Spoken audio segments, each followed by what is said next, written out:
Fellows and Alumni panel. We really appreciate Tristan and the Fellows and Alumni for organizing this for us.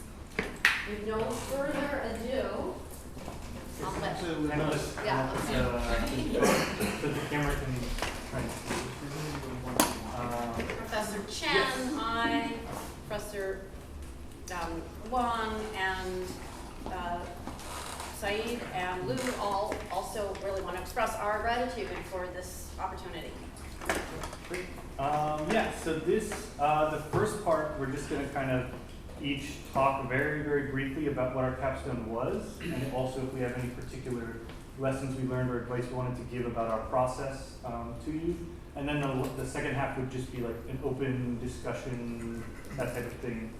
So I prepared also just a little bit of media so that you can also kind of see what our capstones were without just having to hear the vocals. Yeah, so I guess without further ado, Mary Kate is here. She's working with Sproutworks, if you don't know, but she graduated from IMA. Yeah, same one. I thought so. There's been some weird people who went later, but yeah. But she has to get back down because they're serving burgers tonight. Kind of hectic. So Mary Kate's going to go first and then kind of scoot out so she can help maintain all of that smooth Sproutworks stuff going on. We're very grateful. Yeah, here's. So hi everyone, I'm Mary Kate, and my capstone project was named Capsule Food. I did a project about food, and I wanted in my project that people can appreciate and take a moment to look at the food and think about what goes behind the food, that we're all dependent on each other. And how I captured that was I took a particular dish in Shanghai called Huang Yu Mian, and I looked into each component of the Huang Yu Mian and went to find the people that made each component of the dish come together. And so my project captures the different stories of people with the food and what's special about them. And I made an interactive installation, and each part of it would, when you interact with each part of my installation, it would turn on a video about the stories of the people at each different parts of the installation. So like I had the noodle restaurant, and then I had the ones making the noodles that goes into the Huang Yu Mian, the noodles. And then I had the veggies, so I went and found the farmers who grow the veggies. So for my whole project, I started by doing a lot of research about food and watching a lot of food documentaries, shows on Netflix, to, I guess, see what I was interested in. And that was part of my research. I also did a bunch of research on food smells. I wanted to capture not only the look, how you play with my interactions to mimic like the gestures that people use, I guess, with the different at the different elements, like the noodle ones. I have the rolling pin, so you can like roll it to start like the story about the noodle making people. And I also went to visit a farm in Suzhou, if I remember correctly. So yeah, so that was also part of all my research before making my project. I would say my experience of the capstone, we had deadlines every week. So I think for me, the deadlines, as much as it's a lot of work to hand in every week, I think it kept me on track and it kept me progressing every week. So I think just work hard to meet the deadlines, and like it will just pace yourself, and at least you have a whole semester or more to work on your project, so it paces yourself, and you're like you already have a before you go to the next stage.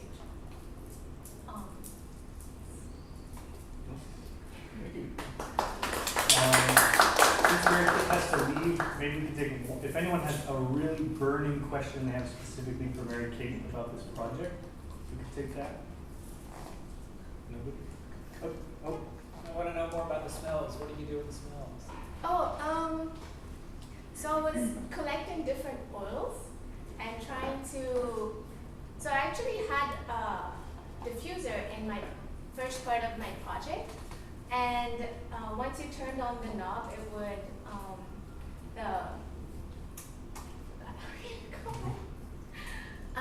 it would turn on, it would turn on the diffuser, and then you could smell the Huang. So it's very difficult with, I guess, smells, because there's not a lot of research on it and how to capture oils, but essentially a smell is an oil.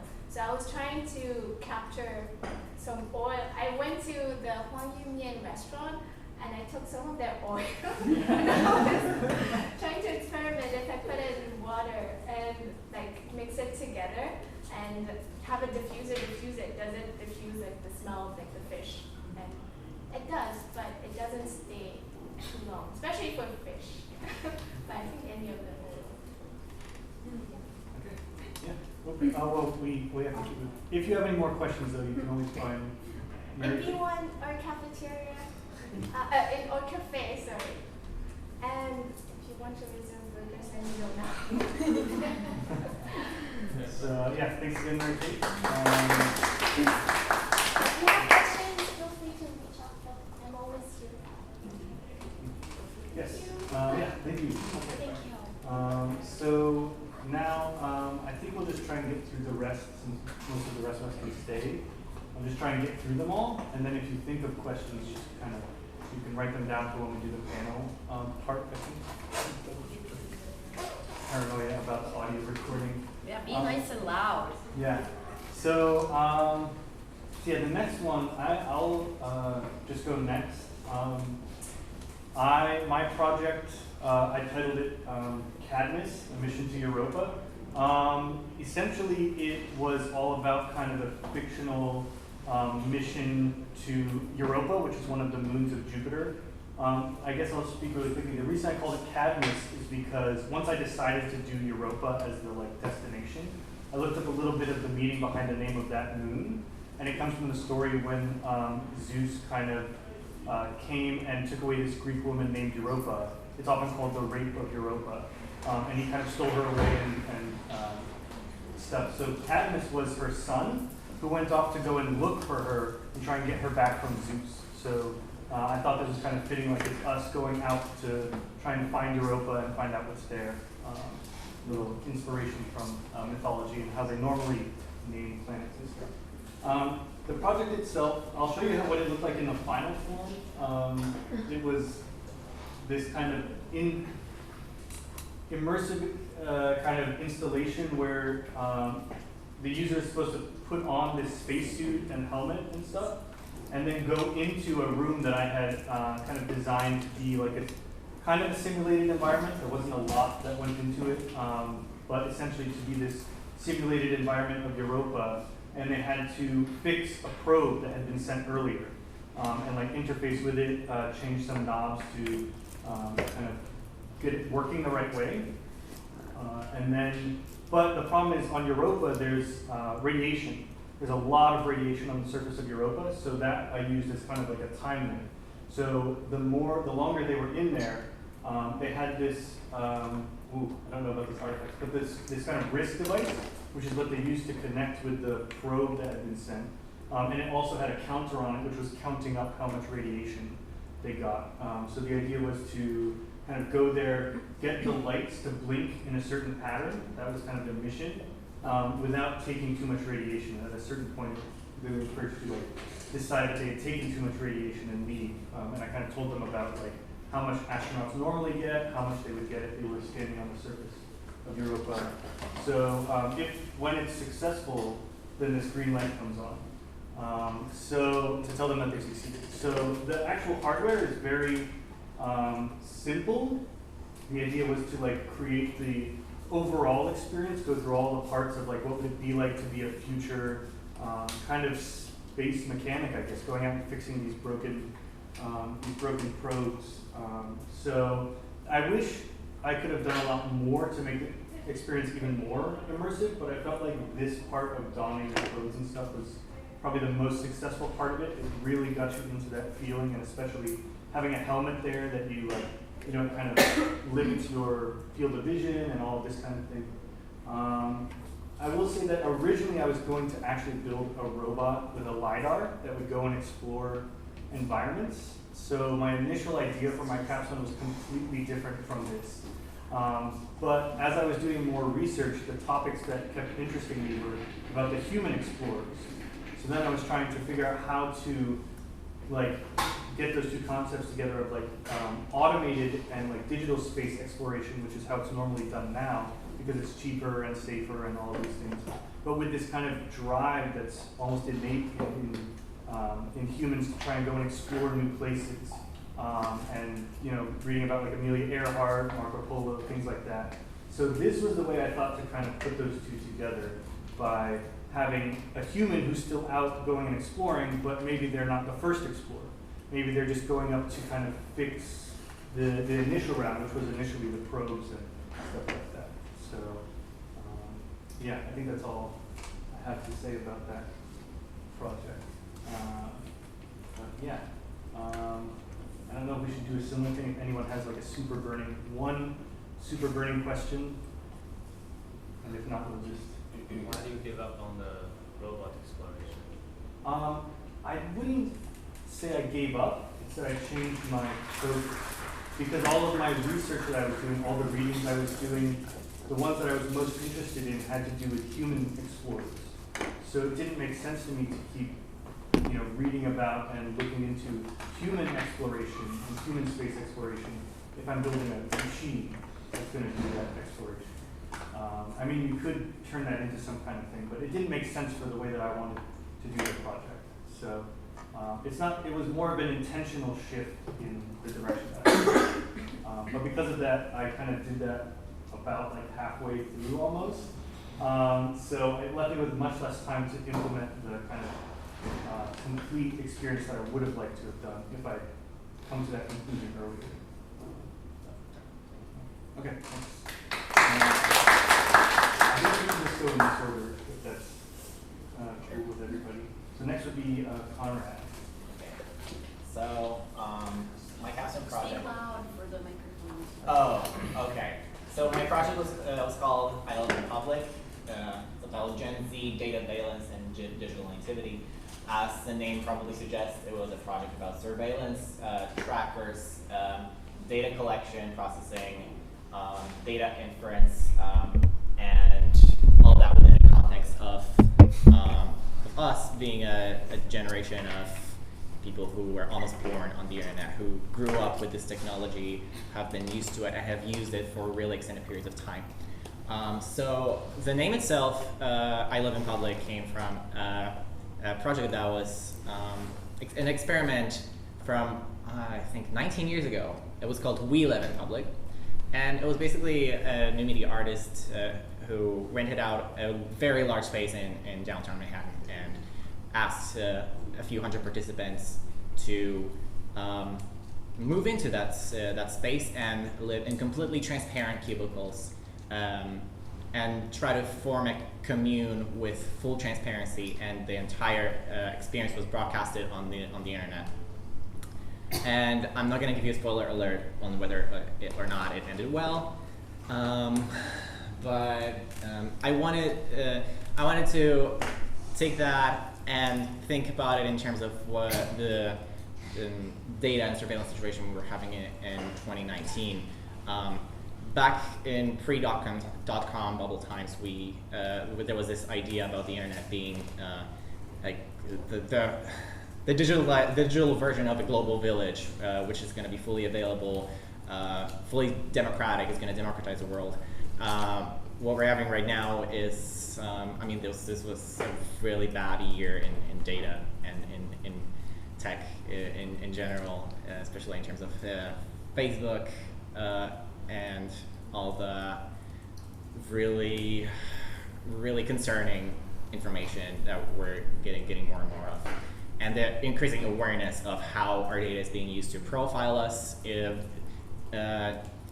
target very specific advertisements that cater to our psychological traits, target our anxieties, our fears, and influence societal processes. So this turned out to be an 8-hour-long performance sort of experiment in which I subjected myself to that surveillance for 8 hours by literally browsing the internet on my laptop. And with the difference that each move, each click, each input, each hover over a text for a long enough amount of time was recorded and registered as a piece of a receipt, as you can see on the photo. So just every few seconds, every interaction was printed out and accumulated over time, just like our data is being accumulated over time and used by various corporate and non-corporate entities to make a profile of ourselves. And I was sitting in a glass enclosure for 8 hours doing that. The output was not available to me. I kept just sitting behind the glass. And another piece of output that happened was, as you can see the screen over there, it's not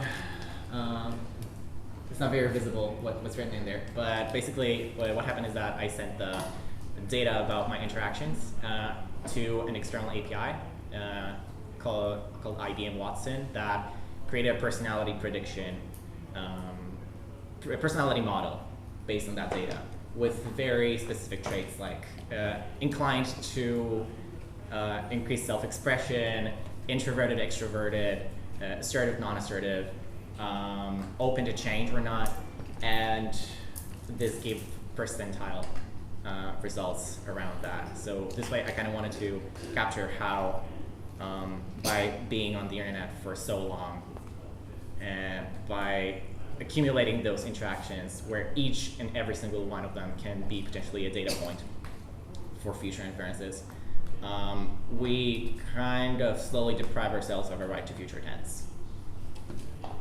So that's the project. If you have a question, let me know. One burning question? Yeah. I'm curious if you did research on like the relationship between performance and the spectacle and how do you decide from the research that you want to do a performance form and how do you decide the duration of it? Like what is long enough for you to? So I did a little bit of research into performance itself. I found a piece of performance art from the 70s in which the performer was sitting behind, lying down behind a piece of glass for as long as he could possibly handle, doing absolutely nothing, and kind of forcing the audience to react or not to that. And that was something that I actually started off with. And for them, it was just like a survival kind of experiment almost. Like they were, the performer was prepared fully for more than a day of lying behind a piece of glass. I was initially inclined to make it a 24-hour performance, but was discouraged, and I think it was actually right not to pull that off later on. 8 hours is a full workday, and just like we usually are on our computers for 8 hours during our workday, I worked with my computer as well.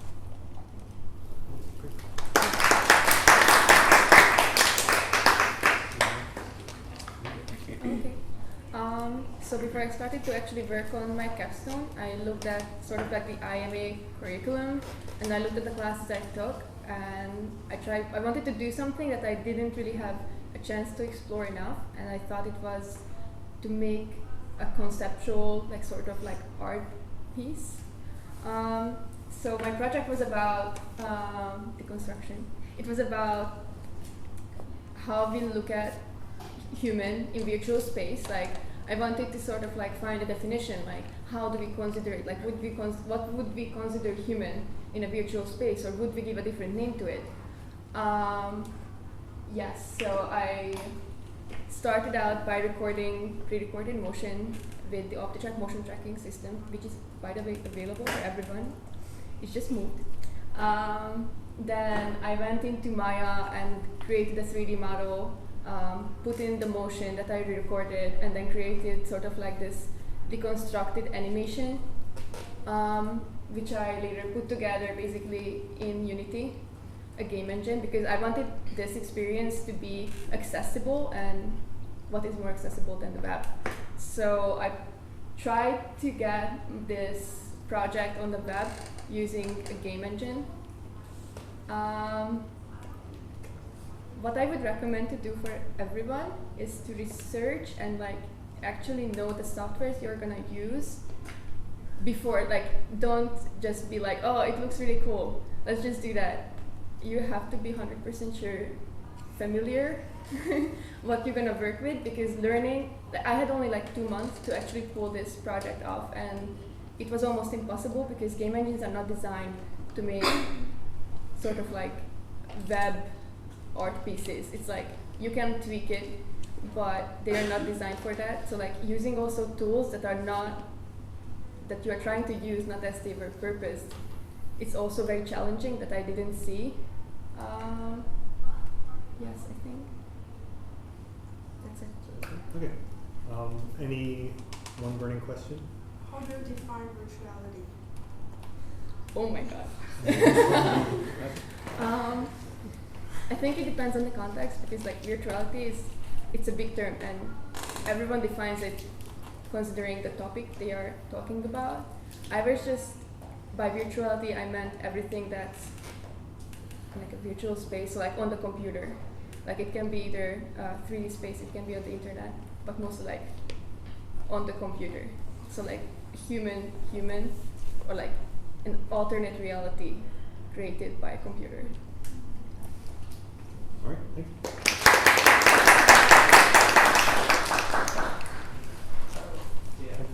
Okay, fine. I'll give a very brief introduction of my project. So, my project had a much less noble course than the others. So it all began with the fact that I came from a farmer's family, and the one question I've been asked the most by my parents and by my, let's say, older relatives is, how does this thing work? Why does it not work on my phone? Like, how do I use this app on my phone? And it's just, I've been asked these questions for so many times, especially, for example, every time when I go back to my village. It's like literally a lecturing session or office hour time when people would like come to with all kinds of weird questions. How to do Bluetooth, I got a new Bluetooth speaker, how do I connect to it, and things like that. And so that proposed to me to try to make something educational for them, so at least as they can learn the basics about how to use a phone, how to use an app. Well, of course they know how to, let's say, dial a number or send text, but these apps are getting kind of very complicated. They have very difficult, complex operation. You have to go there and then into that menu and the other things. So it all began with that. And during the course of the research, many papers have proven, if we were to believe or trust those papers, that the biggest problems that's lying between people, like preventing people to understand a new, a novel concept, an alien concept, is the fact that they're alien. It is not similar to anything they've ever seen or anything they could easily imagine. And the computer, or the, let's say, computer jargons, or the way, like when we usually describe the operations you do to your app, for example, go into your favorites. Why it's called favorites is the biggest problem. Like, why do we call this thing favorites? What exactly is a favorite? Why did I click that thing, and what does favorite do? It's just like it's a completely new thing to them. that is the biggest thing. It's not the fact that they don't understand, they cannot imagine the fact that you can save something somewhere so later you can find it again. It's the fact that the word is used for that, and when you call that favorite, that they don't notice it and they were intimidated by such terms because they were like the apps are filled with those terms these days. When you say cancel, okay, proceed, or things like that, which to them, like to their mind, is something like a bunch of whole new information, like completely strange information exploding in front of them. So they were just like gave up because they think it is too difficult to do that. So following that principle, I designed a series of let's say educational program that literally, is it actually paying? Yeah, the thing. So literally it does the following. I pick the thing that they are the most familiar with and that they would find I consider the least intimidating, which is the mahjong game. They do that and it's an entertainment for them. And when they do these things, they don't get intimidated. And I tried to use, let's say, a visualization of the mahjong game thing to introduce them to the basic concepts of computer, let's say, jargons, terms, whatever these things are. Like, for example, starting from the very basic concept like a list or a dictionary or traversing through a list and browsing through the thing, stuff like that. I translate them into a representation, into a series of visualization of an ongoing mahjong game or part of it. So that by reading it, looking at it, and there was also an interaction thing, they could control the mahjong game, they can put things in to see what these things like, what kind of operations that could respond, like what kind of operation in the mahjong game corresponds to what kind of operation with your phone, with your app, or with a computer. So that is pretty much what I did. And that's the project part, and there's another part of the user testing, which I was very ambitious. I wanted to make it something that actually works. So I asked my dad to get a bunch of people he knew that are also having these kind of problems. So I get a pool of 32 people, and I tested a whole bunch of things like different, let's say, beginning with different games and then different ways of illustrating them and different, let's say, control mechanism. In the end, for example, there were two kinds of control mechanisms. Were you to allow them to play back what they've done, or to allow them to do that or not, because it could be confusing to them with too many control buttons. So I conducted a whole bunch of user tests, and with all the data concluded that this thing works too bad, that thing doesn't work at all, this thing is good, but some people find it too complex, including a lot of, let's say, little quizzes after they finish these things. Usually a session lasts for 15 to 20 minutes, and then I give them small quizzes to test if they've actually understood what a list is, or what traversing through a list is. And most importantly, after having learned about these things, after demystifying these things to them, the final quiz, did they feel more confident using the phone app? So including all those kind of user testing. And in the end, I believe, at least to me, it did what I wanted to do. They are asking significantly fewer questions now. And they are actually discovering new stuff themselves without having to ask me. So I'm very happy with that. So that's pretty much what my project is about. And if there is anything I would like to give advice to people doing Capstone, is that never assume that people understand what a project is about. Like, by explaining myself, I can see that some of you are still kind of confused about what this project, like how it actually work. Maybe because there isn't I didn't have a video showing how it actually works, but it's an important part, and I have to make sure that, because after all, you're doing this thing, at least also as a capstone, so it is essential that you need to be able to present it in a way that people understand why you're doing it, and people understand, and such that people understand how you've done it, and why it is meaningful, at least to you, or just like in a way that people can understand it, really. Because another thing, okay, so I'll explain why I'm giving this advice. Because I did this thing to, so one thing I said is that you need to use something that they're familiar with. So I did the entire thing in Chinese. So everything was written in Chinese, and I brought that first version to the presentation, and people were like, I don't read this. Even Chinese students was like, I don't read this. So kind of, puzzled by what is going on the screen. Even though I did an English version of that thing, but those are just like patches and fixes. So you need to start thinking from the very beginning. I need to be able to have the thing presentable to people, even if they're not your target audience.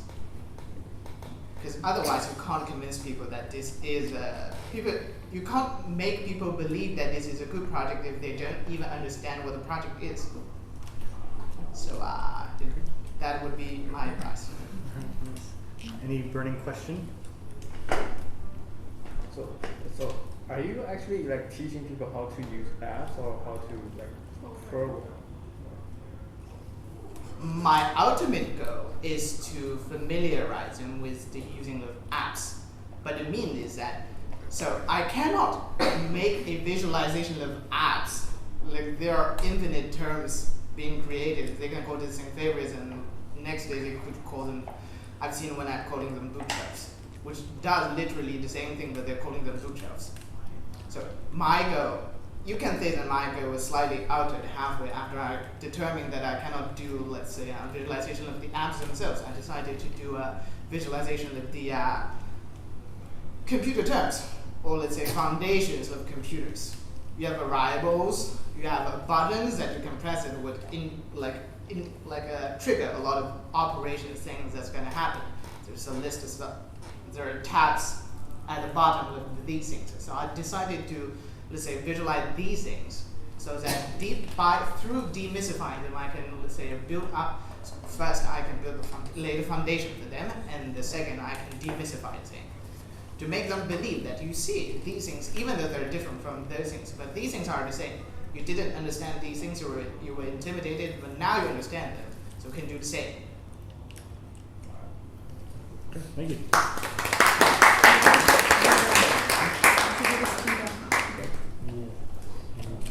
Yeah.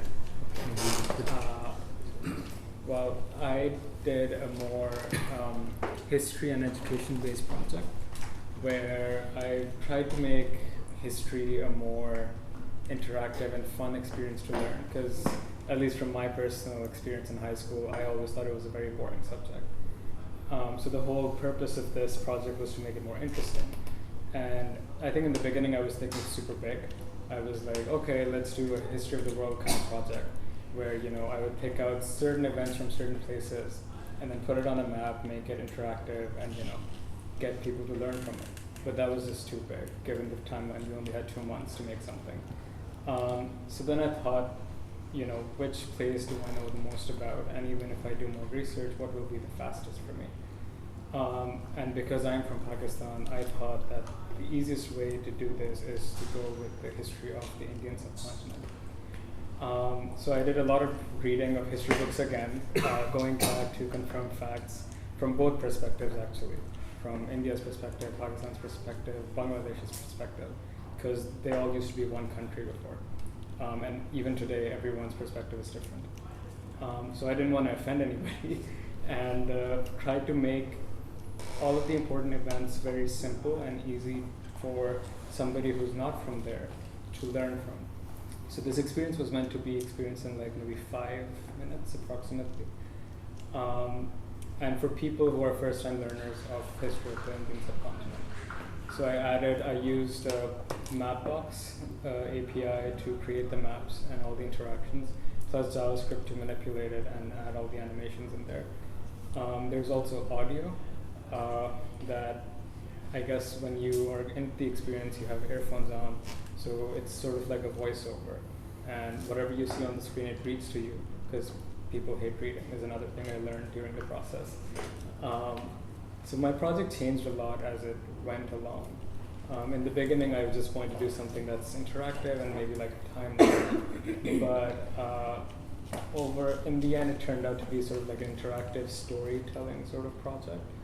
And I think it was successful because most of the people that came and tested did not know anything about this region. And in the end, I asked them questions like, so what did you learn? Something that stood out to you? And everybody remembered at least 2 things from the project. So I thought it was a success. I broke it down into steps, starting from the beginning. I made sketches of what it might look like, and then I did a lot of paper prototyping.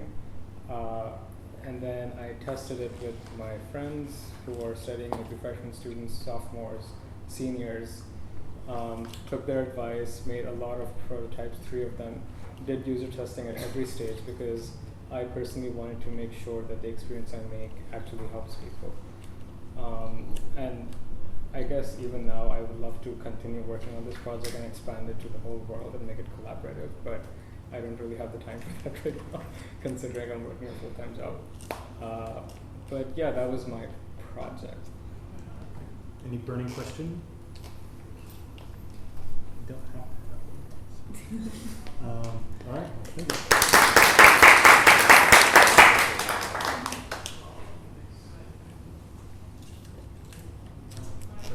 Hi. So I didn't have a title for my Capstone before, so I just came up with that title into the self. And my project, so I also studied biology. I studied both IMA and biology, and I really like microscopic organisms because I feel like when you watch things in the microscope, it's kind of like virtual reality a little bit. So what I did is I took these samples from a journal, a biology journal, and I kind of like rendered them in Unity. And my experience, I was trying to build this kind of like volumetric gallery of stuff that happens inside the body. The original idea was for the person to put on the headset and see their own face. So it was kind of like really complicated. I wanted to like render their own, like everybody's face, and then have them put on the headset, see their own face, and then just kind of like zoom in into their body and then kind of like deconstruct them. But that was like super complicated because volumetric, like real-time volumetric rendering is like super difficult. But I managed to pull that out, and then I also have, I also have an MRI at the end of the project because the idea was to kind of like have this tour of the body and its parts, I guess. It's like not finished, obviously, because it's so complex. But yeah, I don't know, it was an interesting project because it's also the first time that I've seen microscopic images rendered as such in VR. So yeah, I guess also like advice from my part would be like, don't be afraid to experiment, because it's also like part of the project and it's fun. And I mean, like even though you don't have as much time, you still have like a fair amount of time. And I don't like you don't know like when it's gonna be the next time that you're gonna get to do this kind of thing. So yeah. Any burning question? No? Okay. Thank you.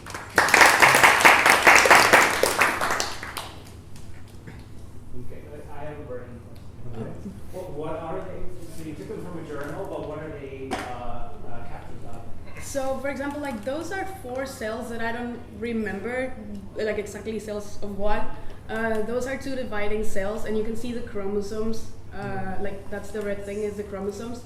Those over there are 2 chromosomes. That's also a dividing cell.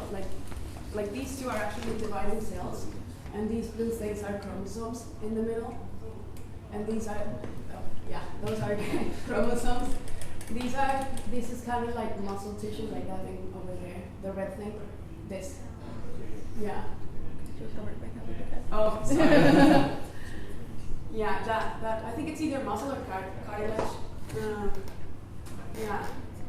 So it's just different kinds of like cells and tissues. I don't remember what that one, like that bright one on the top is. It's really pretty. And then also like you can see that they're kind of like flattened because on the microscope like people don't usually like they just take them like as stats. And what they do is they just like the microscope has this kind of like motor that goes like boop boop boop boop boop. So yeah, it's interesting. That's also like muscle tissue. And the MRI.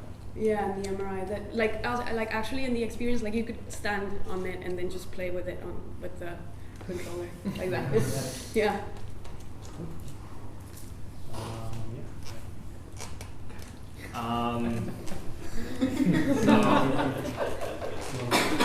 Yeah, sure. So I think I'm the only one here who did Capstone the very first year that they were doing it, so it was a little messy in many ways. But so I'll start from the beginning. When I was a senior during the fall semester, there was the 2016 election. So the biggest thing on my mind was me sort of being sort of emotionally charged over this whole entire thing. But also at the same time, during my senior year, I was finishing stuff up, I was learning some new skills, and I wanted to integrate that. And I was also playing a lot of like pixel art games for some reason. And there is a game, game with pixel art called Undertale that had like sort of this very essential thing about empathy.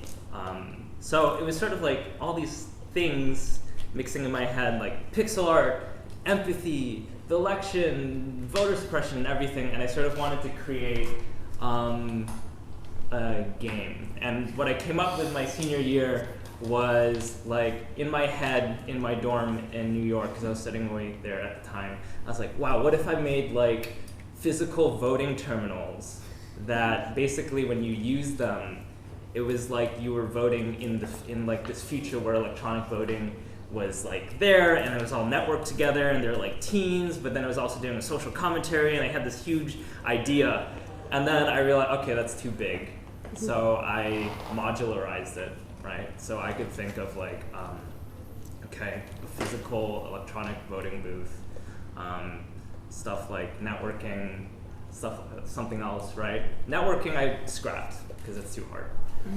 So I thought of, I'll just make electronic voting booth that's physically there, and then when you use it, you were given a character, and then based on the attributes of that character, say if they were, what race they were, what social class, their birthday, their age, and everything, you get a different experience, right?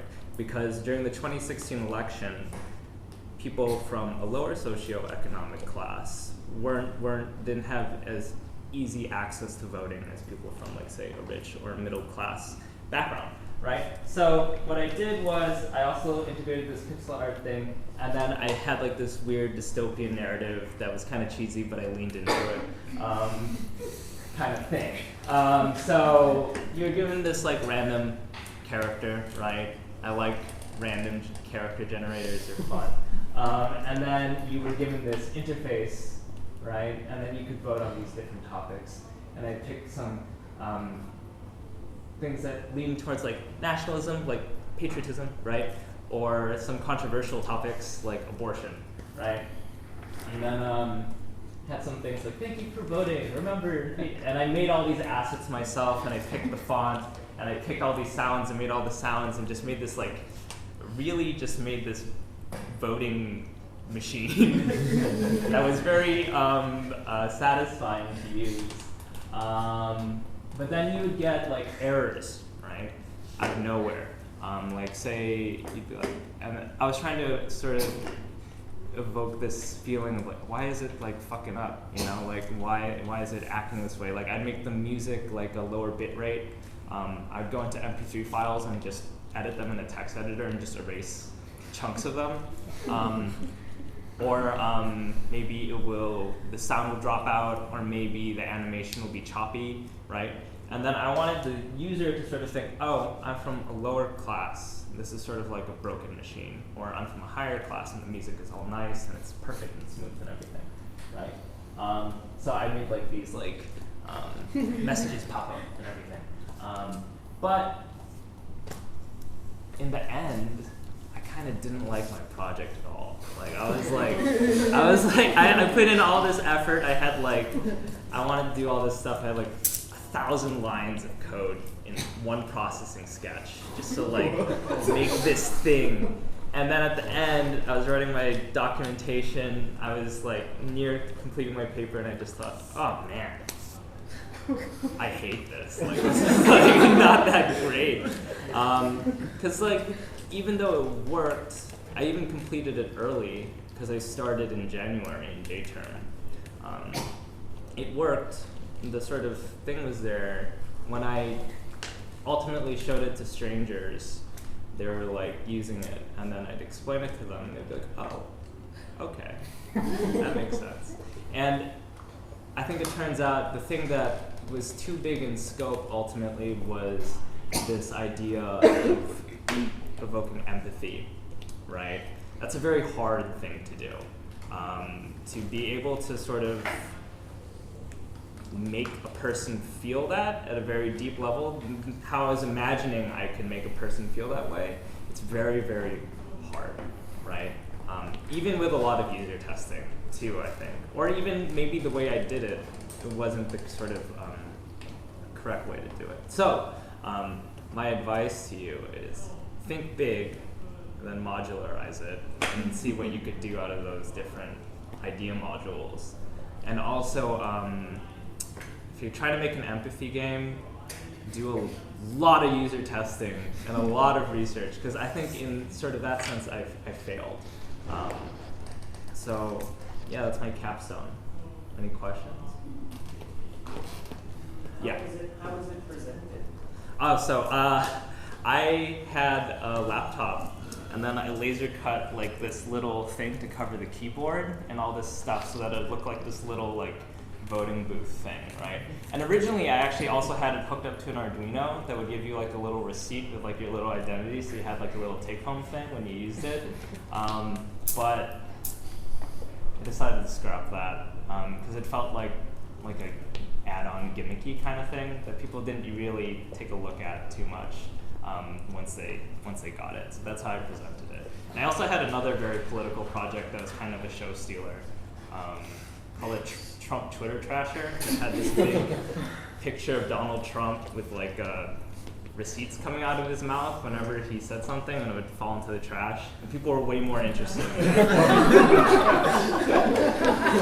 So they'd be like, "Oh, that's your capstone? Okay, cool. What is that?"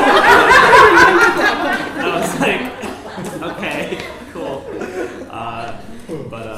Yeah. So, any other questions? I think we can also like open it up to any questions, not just specifically to Dave. Like if you have any other questions or more general, not specific to our projects, like what is the capstone? Dave who's round. Yes.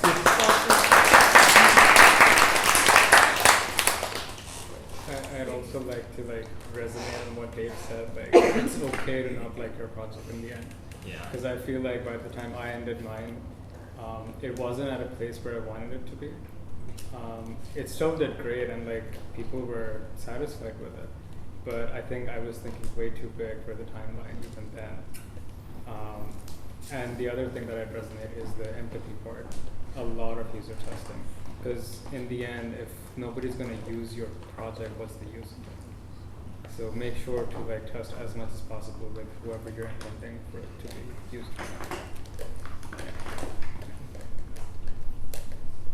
Also, in terms of scope, because this comes up a lot, the best capstone advice I've ever gotten, I got from Rune Mattson in 2017.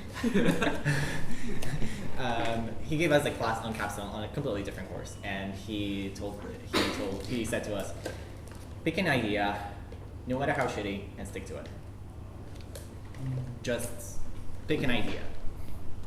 It can be a really bad idea, it can be a very specific niche idea, it can sound dumb, but if you put the effort to it, if you think about it thoroughly, you will find one of the million angles that you can approach that topic that will work. And the projects that people were at least satisfied with, I feel like, were the ones where there was a really, really huge scope, and they wanted to channel all of their interests and passions into this one project, and ended up not being able to focus. So pick an idea, start working on it, and be honest with yourself about it. If you think about it and it doesn't sound right, or you don't resonate with it, just try to find out why, instead of pushing it through while you know that your approach is not satisfying to you.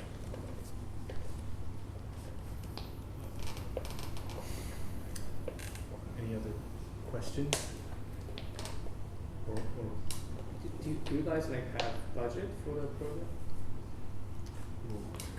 It was kind of tricky for us because we all had to apply, but then only I think selected people got a selected amount. Like how much?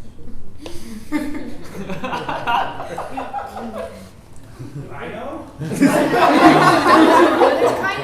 There's kind of a reveal for this year because each year is different, and I think that they will definitely there's going to be soon for this year clarity. There will be a guideline budget. It's not enormous for materials that one has to apply for, but there's a guideline for what's reasonable to apply for. If things are much bigger than that and you make a huge case for them in terms of synergy with IMA or a specific professor, that's a different angle that's not as, that we will support if valid, the trying to do that, but it's kind of not within the normal capstone guideline. There will be a modest budget for materials that still has to have a fairly well-supported application for it that'll come up, I think, fairly soon. And so that's how it's going to work this year. The exact details of that are to be revealed soon.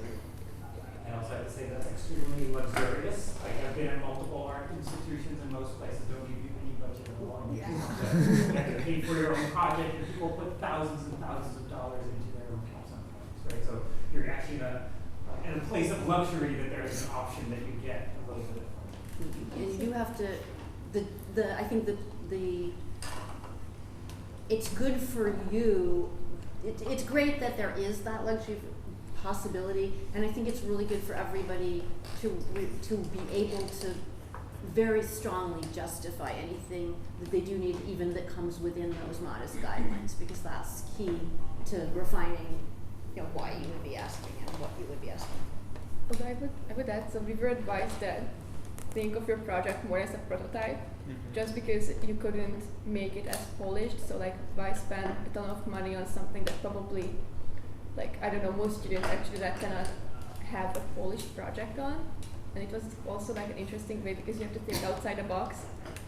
To create a functioning prototype is also a good challenge. Like, it was very interesting how you can work with these materials, and like I actually realized that cardboard is the most useful thing on earth, and I barely used it in my 4 years. So that kind of stuff. So like try to think of it more or less like a prototype, a very highly functioning prototype. Maybe I'll also say for mine, because I was thinking about like creating an environment on another planet or celestial body. One of the reasons that I chose Europa as opposed to something like Mars was that material like constraint, and I was trying to it seemed kind of, I couldn't imagine a way to get like a bunch of dirt or a bunch of sand or something into a space and be able to like also clean it up later. It seemed like a ton of work. And then I thought, what if there's something I can do with ice? Because there's that like very cheap packing sheets. They're just sheets of this kind of foam that's white that kind of gives a little bit and has a little bit of like a crunching sound. So then I just spent some I think maybe 50 kwai to buy like 6 or 7 sheets of this like packing material to just put on the ground as like a, to kind of create that environment. And so because of that, that shifted what I was looking at. So I was no longer looking at like a Mars-like planet. I started looking at ice type things, and then I discovered this whole thing about Europa, and it completely guided the rest of my project from that point on. So, But I want to counter that with saying like you shouldn't feel restricted by the kind of technology or things that you feel like you can imagine. You do I feel like you could have brought a bunch of sand in here and made it. Don't feel restricted in that. Like you can, if you work hard on something, you can actually get certain things done. yeah, I think I was more lazy, to be honest. I didn't want to have to. Yeah, so like be flexible with your ideas.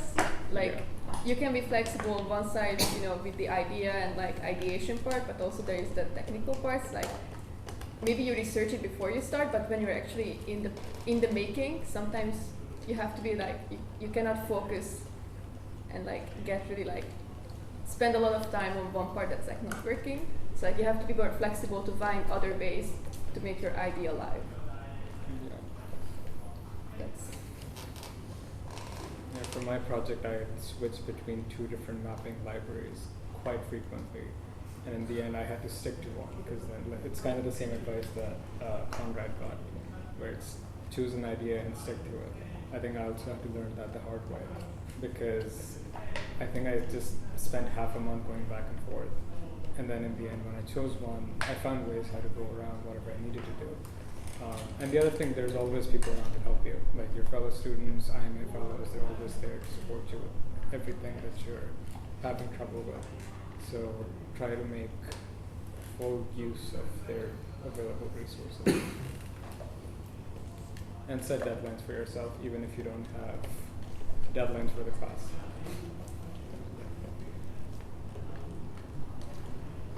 Other questions? Thoughts? I think it's just about time. Did your research phase influence like your final work in the sense that like you completely shifted your idea from like, your original proposed question / statement? Like, do you think that from what your findings showed, like, oh, this is something that I completely misinterpreted and now I have to switch it up last minute? Has this happened to you? I did. Yeah, I kind of did that. Yeah, like I made all the mistakes as a capstone you can do, so come to me. So like we had to write the research paper sort of like, it's like in the first semester we had to just like give an idea, like write an idea, and then we had to start on the last semester, right? And the research work was like, well, in a month, like in the semester. So like I thought, oh, it's such a good idea, but then I started researching and I was like, this is such a big idea. This is not a good idea to make. This is gonna be bad for me. So like I started to read more and more, and that's how I like, arrived at my final destination, in a way. So like my project was even more focused. I just said something like that's like more understandable. But because of my research, I actually changed a lot on the visuals, like where I wanted to put it, like what kind of technology I wanted to use. So I would say that research is really important, especially if you want to make something very conceptual. Like if it's practical, I feel like it gives itself, like it's more logical. But if it's conceptual, you have to have a very solid idea, and you have to have a very solid research behind it to support it. Yeah, I agree, because my project initially was supposed to be like data visualization in a way, and it ended up being storytelling.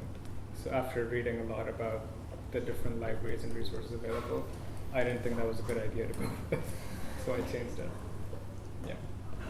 And obviously mine. I don't know if you were here when I presented earlier, but I was originally making a robot, and then all of my research had to do with human exploration, so I changed to it being a human-centered thing and didn't do anything with robotics at all. So in turn, like, did your beginning like research paper that you turned in, if that has like, obviously has correlation, but if it's not exactly the same as. We didn't have research papers. We Yeah. had a proposal. We had a proposal. Oh, yeah. Oh, okay, gotcha. So it's Yeah. Okay, uncharted territory. scratch that. Yeah, I don't know, but I would say they don't have to be exactly aligned. Like one should inform the other, but not like, like you research about this thing and then you have to build something like in that thing. So, but I don't know. That's maybe, I guess, more. My final project was actually different also from the proposal I made, because like there were technical difficulties and I had to like sort of like change parts of it because of the technical difficulties. So I would say that you should stick with the idea and you should like start on it, but I wouldn't worry if it's like changing a bit. Yeah. But it depends on your professor. A lot of people already spoke on this, but I just want to ask again for like any additional like regrets, I guess, that you have. Like, thinking, oh, I wish I would have done that, maybe 8 months in advance. Just, I think, like, well, just, stick to the next spoke about it, but are there any other things that you wish you would have done like early on, or in general, that you want to say? might be different for you guys, but for us, since I thought we had a very short amount of time to make the project itself, and I think that's why a lot of us fell short of our expectations. I don't know if it's the same for you guys, but having more time would be helpful if you're an efficient worker. So that's one of my regrets. I wish I had more time. This is a very minor thing, it may not be so relevant, but my ultimate experience took like over 5 minutes per user to like go in and do, like to put on the suit and go in and do the thing and then take the suit off. So during something like the show, I could only show like maybe 10 people the actual experience, which I was a bit disappointed about because I spent all that time making it, but the way that it ended up was just so limited. I don't know if that would influence anything, especially at this point, but you know, maybe considering how it's being shown and what you want to get out of that kind of exhibit also. I think you should also think of the IMA show is not the only place that you can show this thing, right? Once it's done, there's many, many venues around the world that are interested in these kinds of projects. So think about ways that you can apply it to festivals or conferences and that kind of stuff. So that's an important thing to keep in mind also when you're creating the thing itself. Maybe you want to travel around that. I would like to encourage everyone to like start thinking earlier about what would be the final form of the presentation when you finish the project. So like for me, in the end, it felt like all I could present was data and forms and things, and it felt more like an academic paper than what you would normally expect from an IMA project. I could have filmed the process of them using the project, the user testing. I did many rounds, but I did it. And by the end, when I was making my slides, and it was like, what am I gonna show them? To make them understand what this project is about. And I was like, wait a minute, I didn't film any actual part of them using it. All I can show them is a user interface which is written in an alien language to them and they couldn't read it. So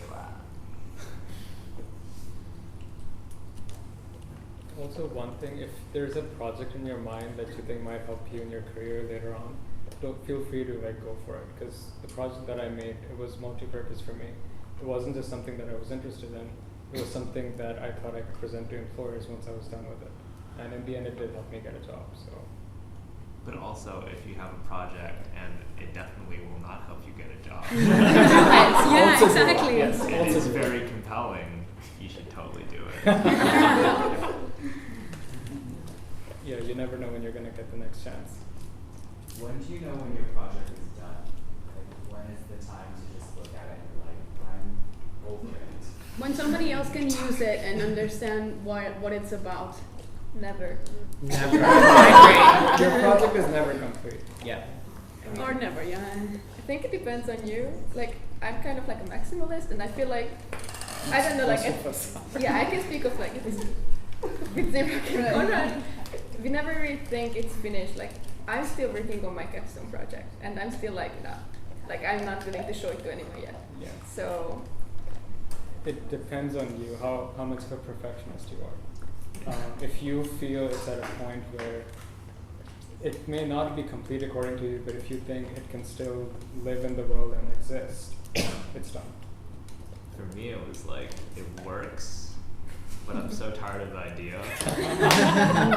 And it's presentable enough for me to put on my portfolio. And then I was, okay, I'm good. But it's not even on my portfolio anymore. So. I think what's more important than whether or not it's complete is whether or not it's testable. So yeah. I was going to say that's like the synthesis of those two perspectives. Like, I agree, it's kind of never done. You can always do more things with it, but also like, yeah, if people, like Gabriela said, if people can use it, then it's done enough to show like an exhibit and things like that. So, done enough, I guess, is the answer. My answer. Yeah, I think we should maybe try to wrap up. So I did want to say there are a couple of other former IMA students who couldn't make it. Cindy Jingtian and Richard Huang. They, I don't, do you know what Richard did for his capstone? Ooh, Richard's capstone is great. Can you give it a brief? So here's a brief thing. So what Richard did was he documented the Shikumen houses in Shanghai, and he took 360 2D photographs of them back in 2013, and then he went to the same exact place in 2016. And then what he did was he sort of built out this web VR experience where you could do that. So he wanted to make sort of this commentary on gentrification and also make that experience accessible in many ways. That's why I used web VR. And then it was really, really cool because you put on these goggles, and then it was like, I think you just used your head to control things, like a hover, point and hover kind of thing.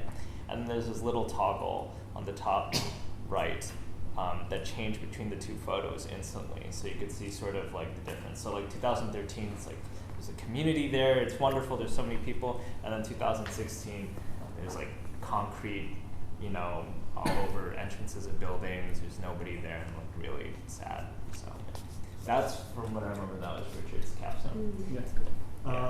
Can I add one more thing? Sure. I think it's really important, and no one tells you really, but I think it's really good if you go and tell your idea to other people. So like it really helped me a lot to go along. I talked to like the writing fellows, I talked to professors, and it helped me a lot to like get a really good synthesized idea. And that can actually help you also, like you're not alone in this, and I think it's really good to involve others from the ideation. So just use us. Yeah. Also people outside of school, because in school it's very easy to just vent, just be like, oh, I hate my capstone, and the other person just says, me too.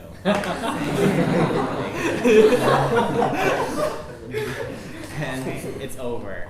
But yeah, just pitch the idea, and there are people who are like way less frustrated with the process because they're just less busy. Yeah, that's true. I actually, because my prototype lived on the web, I actually sent it to people back home as well to test out and send me feedback. So that was really helpful to me. And so in lines with what Linda's saying, Cindy, her capstone was about like kind of, it originally was about like VR galleries or using the HoloLens, but eventually it turned more into like art education and things like that in China. And Jing Tian's project involved, it was like 3 stages with some like projection mapping and also a lot of like fabricated pieces of like laser cut things with mirrors, and she hung like like laser cut shards of like this mirror material from the ceiling, and tried to create this piece about with a commentary on like reflection, I think. I don't know exactly, but if you're interested in any of those projects as well, especially if they're in line with something you're thinking about, you can talk to any of those 3, Richard, Cindy, and Jing Tian as well, and they're usually in the 826, along with obviously all of us whose projects you've heard about. Yeah, so I think that's all we have right now. Yeah, any further questions? Yeah, just come ask somebody, talk to somebody. Yeah, I don't work for IMA, but if anybody needs, I work on the 4th floor. So if you have any more questions, feel free to drop by. And if you're not sure, I have contact information for everyone who's not usually in there. So I can connect you if you're really unsure. Cool. Thanks. Yeah.